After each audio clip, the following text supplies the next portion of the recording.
आप महान शांति को प्राप्त होंगे। क्रिया वही है, अपनी वस्तु मान के दोगे तो कई गुना बढ़ के मिलेगी, और प्रभु की वस्तु मान के दोगे तो प्रभु मिल जाएंगे, जो परम लाभ है। इस मनुष्य जीवन का परम लाभ भगवत प्राप्ति है। श्रीपाद कह रहे कि विद्या, माया के दो स्वरूप हैं, एक है अविद्या और एक है विद्या। दोनों माया ही है, पर विद्या में भगवान की प्राप्ति का मार्ग प्रकाशित होता है, और अविद्या भगवान से विमुख करके नाना प्रकार के भोगों में फंसाती है। दोनों माया ही, पर जो विद्या पढ़ करके उसे अभिमान से युक्त कर लिया जाता है, वो फंसाने वाली ही बन जाती है, क्योंकि वो भी माया ही है। मैं शास्त्रों का ज्ञाता हूं, मुझे बहुत आता है, मुझे सब ज्ञान है, मैं विद्वान हूं, ये ठीक नहीं। ये अहंकार आपको फंसा देगा, ये मुक्त करने वाला नहीं है। मुक्त करने वाला जो ज्ञान है, जो विद्या है, वो विद्या विनय संपन्ने ब्राह्मणे गविहस्तनी स्वनी चयुसुपाके चा पंडिता समदर्शिना। तुम्हारी विद्या के प्रभाव से अविद्या नष्ट हो जाए और समदर्शी दृष्टि प्राप्त हो जाए, सब में एक ही परम तत्व विराजमान है, ऐसा अनुभव हो जाए, ये विद्या का लाभ हुआ। पर हम विद्वान होकर विद्याभिमान करके अगर अपने को और बांध रहे हैं तो विद्या नहीं है, वो अविद्या ही है। श्रीपाद कह रहे हैं, जगत ख्याति पूजाद्य लब्धा। कोई मुझे बहुत अच्छा कहे, बहुत बड़ा दानी है, बहुत भगत है, बहुत सेवक है, आदि आदि, यदि ऐसी सुनने की इच्छा है, आपको ऐसी ख्याति पाने की इच्छा है, तो ये भी माया का जाल है, जो आपको आवागमन में बांध करके कष्ट देगा। विश्वास कीजिए महापुरुषों के वचनों पर। जब आप अखिल लोक चूड़ामणि भगवान के दासत्व से युक्त हो जाएंगे, उनके महामहिम नाम का जप, उनकी चरण सेवा, उनके गुण कीर्तन, तो आपका यश तो अपने आप हो जाएगा। पर यदि आप चाहेंगे यश और उसमें राजी रहेंगे, तो आपका परमार्थ नहीं बनेगा। स्वार्थ तो जय जयकार लोग करेंगे, पर परमार्थ नहीं बनेगा। फिर लाभ क्या मिला? अद्याहारेपि यादृच्छिक उर्गुण वानप्य हो समृतात्मा। अब तुम हमारी बात मान लो। श्रीपाद कह रहे, अद्याहारेपि यादृच्छिक, भगवान की जैसी इच्छा हो, जो वो तुम्हें जिस परिस्थिति में रखे हैं उसमें संतुष्ट हो जाओ। जथा लाभ संतोष सदा काहू सो कछु न चाहोगो। अपनी ऐसी वृत्ति बनाओ कि भगवान से भी मांगने की इच्छा न हो। जैसे वो मुझे रख रहे, मैं उसमें राजी हूं। ये बहुत बड़ी उपलब्धि है, बहुत बड़ी सिद्धि है ये। इसी से सारी कामनाएं नष्ट हो जाती है। बिन संतोष न काम न साही, और अछत काम सुख सपने नाही। बिना संतोष के कामना का नाश नहीं होता, और जब तक कामना रहती तब तक स्वप्न में भी जिसे सुख कहते हैं उसका अनुभव नहीं होता। जागृत की कौन कहे? आप कामना में ही सुख ढूंढ रहे हैं, और सिद्धांत कह रहा है कि अछत काम सुख सपने नाही। यदि हृदय में कामना है तो स्वप्न में भी सुख नहीं मिलेगा। कामना कैसे नष्ट होगी? बोले जथा लाभ संतोष सदा काहू सो कछु न चाहूंगो। मैं सदा संतोष धारण करूंगा कि मेरे प्रभु ने जैसा विधान कर दिया है हमारे लिए पर्याप्त है। जथा लाभ। आद्याहारेपि यादृच्छिक, जो हमारे आराध्य देव है, उनकी इच्छा के अनुसार हमें आहार, वास, वस्त्र, व्यवस्था और संग, ये जो कृपा करके मिला है, हमको अब आकांक्षा नहीं करनी चाहिए किसी भी वस्तु की। सच्ची मानो, जैसे कोई प्रश्न करे कि हमें सत्संग की आकांक्षा करनी चाहिए, हमें भगवत चरणारविंद के धाम में रहने की आकांक्षा करनी चाहिए, यदि आप ठीक से भजन करते हो तो आपको कोई आकांक्षा करने की जरूरत नहीं। आगे से आगे वो जहां पहुंचाना जो करना अपने आप करेंगे। हम वृंदावन को जानते भी नहीं थे, पहली बार स्मरण हुआ कैसा होगा वृंदावन, क्योंकि अपने लोगों की अंतर्दृष्टि रहती थी, एक एक हरकत पर नजर थी अंदर की, बाहर का तो मतलब ही नहीं था। भगवान की ऐसी असीम कृपा रही है कि यौवन अवस्था में कभी कहीं भरपेट भोजन मिला हो तो मिला हो, ना कोई गर्म कपड़े पहनना, ना जीवन में कभी पंखा चलाना। ये ऐसी दुनिया का प्रपंच तो बहुत दूरी बात है, कभी पंखा के नीचे सोए हो ऐसा अनुभव नहीं वृंदावन के सिवा। एकमात्र अंतर्दृष्टि, मेरी वृत्ति कहां है, बस इसी पर रहती थी।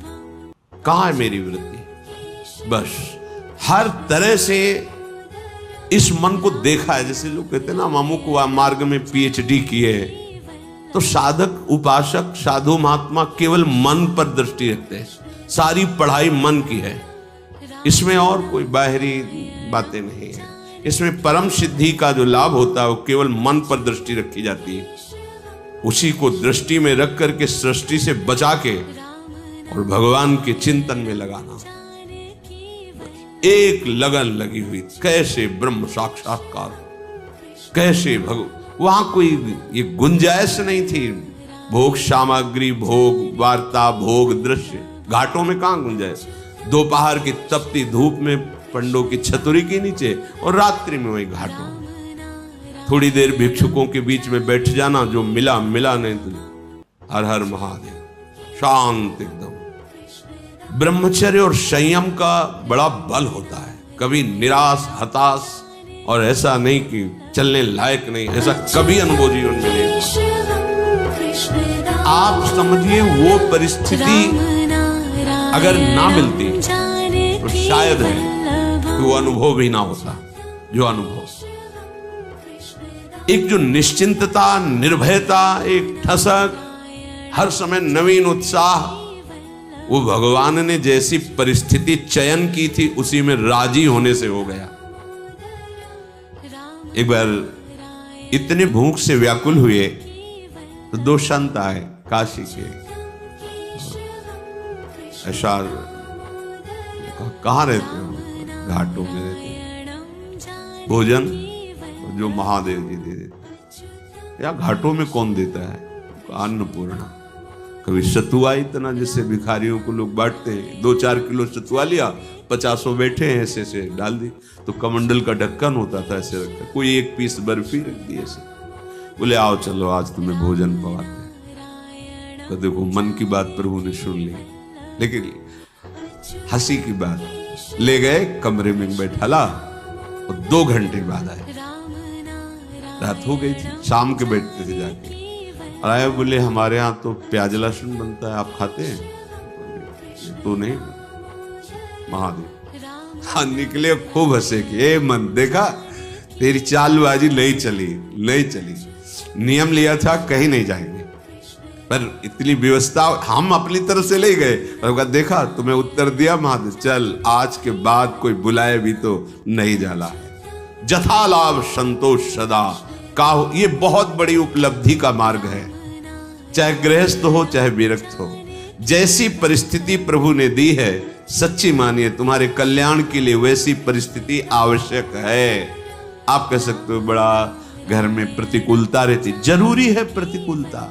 भगवत प्राप्ति के लिए जो तुम्हें प्रतिकूलता मिली जरूरी है, बड़े बड़े सिद्ध भक्तों को मिली है। आप तो अभी भक्ति के मार्ग में कदम रखना चाहते हैं, और जो भक्ति के सुभट हैं उनके साथ भारी से भारी प्रतिकूलता हुई। हम प्रतिकूलता का निरादर न करें, वो भगवत कृपा है जो मुझे दलदल से निकाल रही है। सबका स्वरूप सामने आ रहा है।